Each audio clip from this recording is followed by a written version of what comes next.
New, local, unique.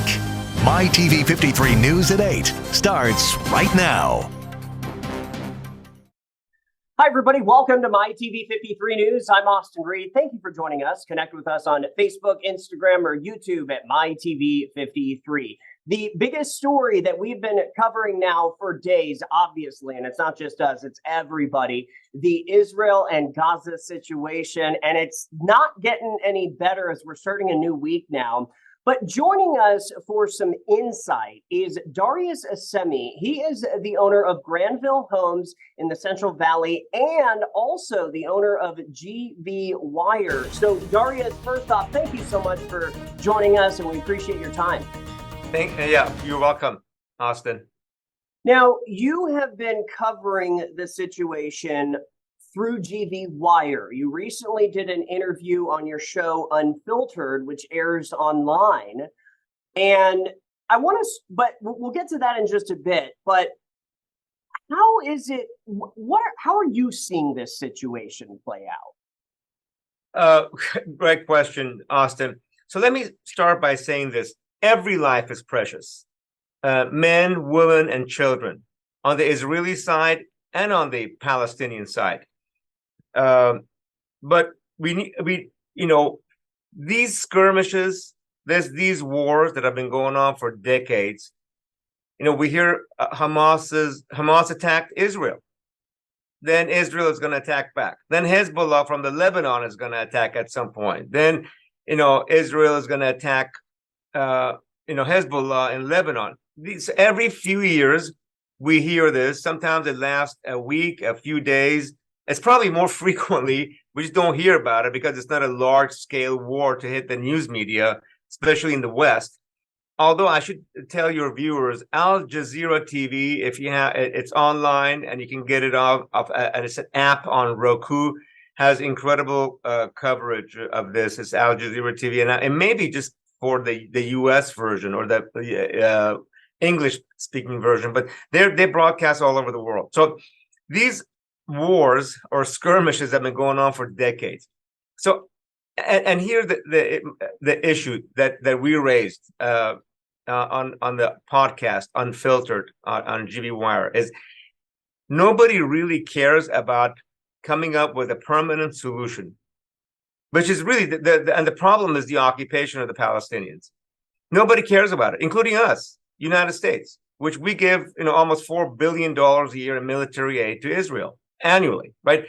We don't care enough. The Saudis don't, the Arabs don't, the Jordanians don't, the Egyptians don't. And the Israelis go, okay, we have this land. It used to be Palestine and Israel, and now it's Gaza and the West Bank. And we've created settlements, supposedly illegal, but settlements on the West Bank's side. At the root of all this stuff is we all want to live free. We don't want to be slaves. We don't want to live in slavery. We don't want to live under occupation. And so those are the challenges. That's why these skirmishes occur every so many years. Now, Hamas has to be dealt with. I mean, it's an organization, a terrorist list on a U.S. terrorist, and the Nicholas Kristof of New York Times had an article over the weekend, and it said between 60 and 70% of people of Gaza do not support Hamas. They're stuck. They're stuck with this government that, hey, if you go against your government, you could get killed by them, by Hamas, right? So Hamas has to be dealt with. But you have to go after Hamas, not Palestinians. And unfortunately, thousands of Palestinians are going to die. What are their stats? So far, I think as of today, and on the Israeli side, 1,400 dead. That's men, women, children. Very tragic loss of life. 3,400 injured. On the Gaza side, and this is according to ABC, 2,750 dead and 9,700 injured. And I mean, multiple buildings just pummeled in Gaza or Gaza City. And so many things we don't hear about. There's thousands, hundreds, or several thousand dead bodies in the streets of Gaza. What does that do? That leads to disease, which means more folks are going to die. The water and electricity source for Gaza is on the Israeli side. So Israel, with one flip of a switch, can turn off the water and electricity, and they have. So if you live in Gaza, you hate your government of Hamas, guess what? You don't have water. Your water is shut off. And again, the root of all this issue is the occupation. We've got to end that. The United States, EU, Israel, Palestinians got to be at the table. You can't have negotiations between folks that are where half the party, that the impacted party, one of the impacted parties are not at the table. I'm not Palestinian. I don't practice their version of Islam. There's a lot of, I'm an Iranian American, I'm proud Iranian American. There's a lot of Iranians that don't like Palestinians because they were involved in the overthrow of the Shah in 1979. They helped the Khomeini, the Ayatollah Khomeini government. I don't know those details. I can't substantiate those. But at the end of the day, we're all children of the same God. Those are my beliefs. Whether you're Christian, Jew, Muslim, there's one God. We're monotheistic. There's one God. And we all want the same things. We want opportunity. We want freedom. We want to, have provide for our families. We want to be able to work. But really, at the end of all of that, we want a better tomorrow. We want hope for a better tomorrow. And when hope is taken away from us, we don't have freedom. We can't go in and out. We don't have access to electricity. We can't export stuff. We can't import stuff. And Palestinian, if you live in Gaza, you don't have a passport. You don't belong to a country. So you can't go anywhere. If you have a medical issue, serious medical issue that you need to go to a hospital, they have hospitals in Gaza, which I've seen on TVs, mainly on Al Jazeera TV. But you have to go through checkpoints, multiple checkpoints to be able to. Can't even leave Gaza. I don't know. I know entering Gaza is very, very difficult. You have to go through Israeli checkpoints, then you got to go through Palestinian, Hamas checkpoints, which there's its own set of issues. And we know that there's both Palestinian West Bank and Gaza. Supposedly, every report we hear is there's lots of corruption. So there's lots of internal issues, but at the end of the day, we all want the same things. And we have to go after Hamas, not the people of Gaza. And Richard Haas, who is the president of Council of Foreign Relations, has said many times, you have to go after Hamas, not the people of Palestine. And most importantly, when we eradicate or eliminate Hamas, if it does happen, how do you do that without killing 2.5 million, 2.2 million Palestinians in Gaza? When we go after and eliminate Hamas, we're going to create a vacuum, a political vacuum. Who's going to fill it? What is the next government going to look like? These are all challenges that have to be addressed. United States, European Union, Israel, Palestinians, other folks in the Middle East have to be involved. I don't know how many Palestinians are out there. I know there's refugee camps in Lebanon and Syria and Jordan. I don't know, my guess, several million, something actually we'll find out for our next podcast. Several million Palestinian refugees. These are countryless people that live in tents or in refugee camps, second, third generation. And what a way to live in this 21st century, in a part of the world where the United States is very active. We have bases in the Middle East and Saudi Arabia and United Arab Emirates. We have, we give Israel military aid. Israel is a very sophisticated country. They do fantastic things. A lot of the innovations on pharma and farming and technology come from Israel. Some of the smartest people in the world are Israelis, right? So, but we have to figure out how to coexist. And these are indigenous people that live in Palestine. And these Palestinians they've lived there. So how do we deal with this? We have to deal with the question of occupations. Nobody wants to live under occupation. So once we deal with that and address that problem, which is, in my opinion, the root cause of all these wars, then we can have long-lasting peace. And the question really becomes, how does Israel maintain its democracy and deal with these 5.5 million people that live there as Palestinians who right now are countryless. There are some Palestinian Israelis that actually are Israeli citizens, but what are the rest of these 5.5 million people? What happens to them? Are they going to be? Is there going to be one state solution where Palestinians basically have no voting rights, or are they going to become Israeli citizens? Or is it going to be two-state solution where Palestinians have their own contiguous state, and Israel, another country and state that live side by side peacefully? And until we deal with that issue, we're going to have these skirmishes, which is really unfortunate because civilians die on the Israeli side and on the Palestinian side. Every life is precious. Life of every child, man, woman, regardless of age. When I first heard of the attacks on Saturday, I was blown away. How could Hamas go in, get into Israeli cities, blow stuff open? I mean, how did they actually? It just blows me away that Hamas could actually get in with a bulldozer or get into another Israeli city. They started a war. And I'm thinking, Hamas knows you start a war with Israel. I mean, Israel militarily is probably 500 times more capable than Hamas is. You're going to have a massive reaction. And if you're on the Israeli side, you go, we have to punish Hamas. We can't allow this to continue. If they go unpunished, it sends a message to everybody else. You can come attack us and get away with it, right? So Israel has to take a strong position. Our coverage on the war between Israel and Gaza continues with Darius Assemi right after this.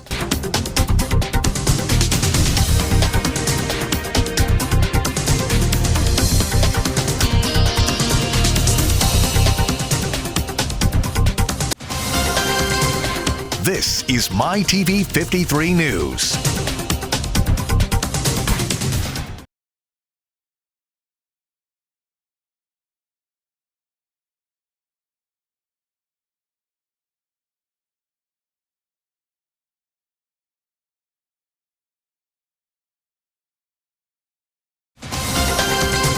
New, local, unique with Austin Reed. You're watching MyTV 53 News at 8.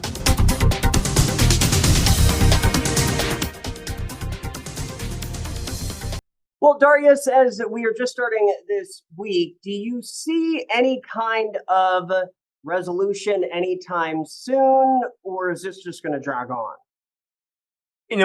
Austin, I'm not an expert in the issues relating to Israel and Palestine and Gaza. However, based on everything that I see and I read, this is not going to be a quick fix unless all the major powers, including the United States and the European Union, gets involved quickly and comes up with a quick resolution.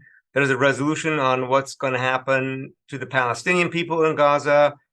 Where are they going to go? Where are the 1 million people that are now, homeless? I think the politically correct name is displaced. Mm-hmm. So where are those folks going to go? What are they doing? Where are they moving to? I think Israel has ordered them to move south.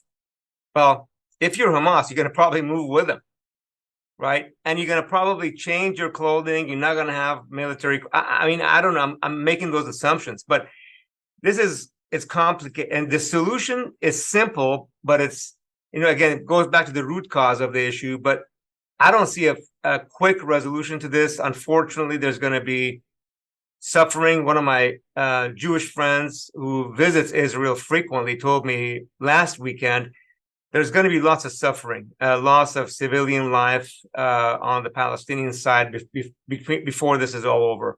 Again, to recap, every life is precious. Men, women, children of all ages.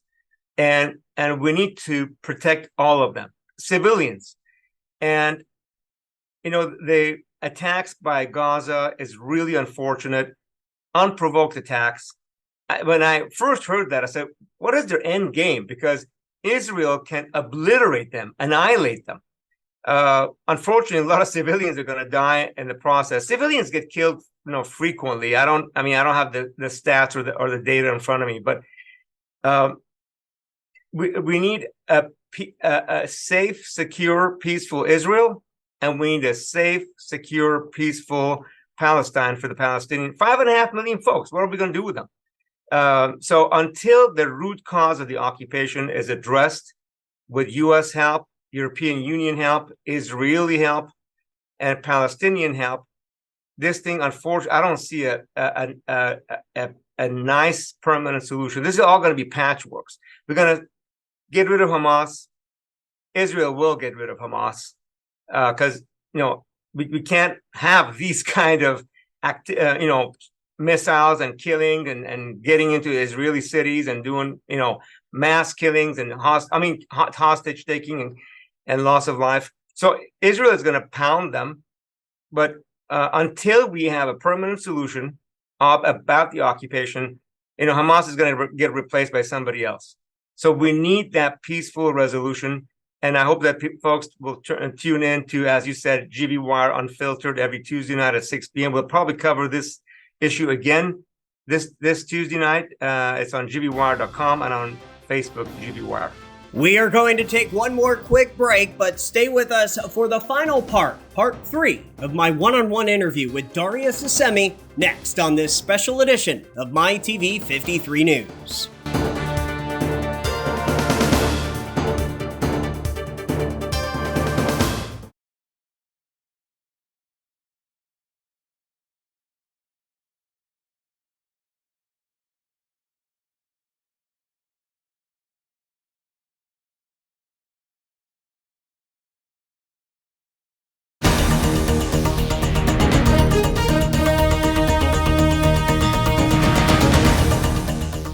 There was an Israeli flag raising last week by Fresno City Council members and by the mayor, Mayor Dyer.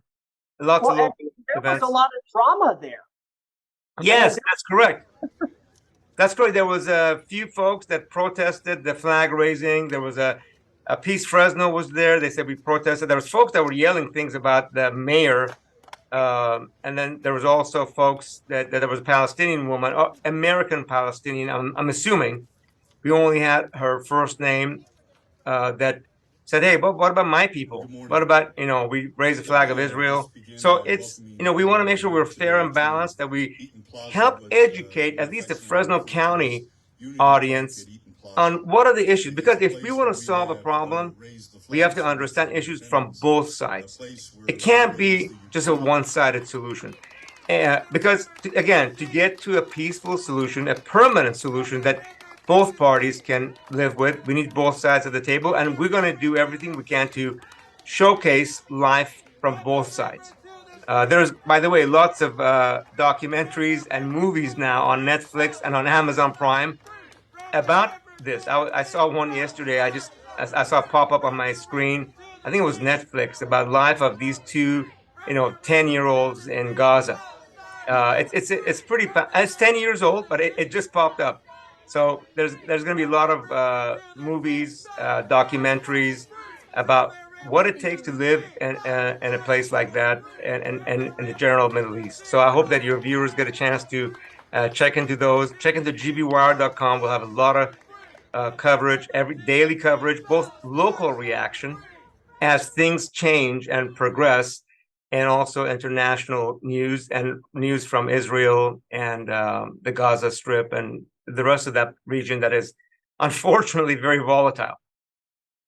And I think that it's good for, everybody right now, maybe before coming up with any kind of opinion, is to look at the history since the late 40s, right?